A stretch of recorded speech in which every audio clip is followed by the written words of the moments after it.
Hey guys, welcome back. So in this video we are going to create a pie chart.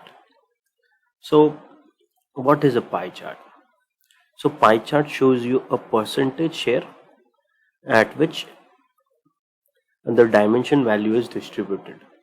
Okay, so to create a pie chart, I will go to charts. I will just search for pie and I will have a pie chart. I will hit and say convert, and as you can see my line chart is now converted to a pie chart. And now we have some presentation options as well.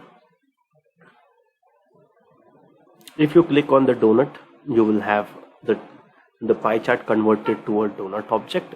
This particular object is highly used right now, and you have one more option in value labels. So you can just turn off the value labels, and you can show the values instead of a share. So you can show absolute value or percentage value, so it depends on your use case. So maximum time you always show share.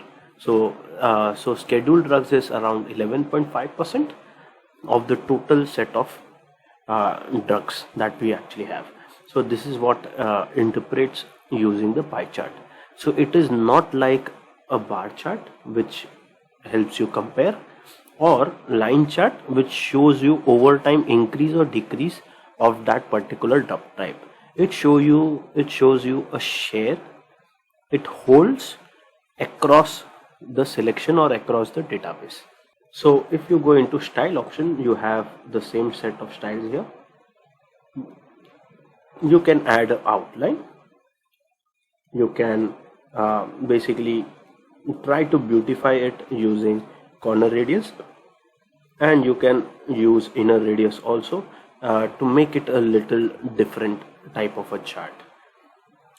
Else all the values and all the styling options is same as the bar or the line chart.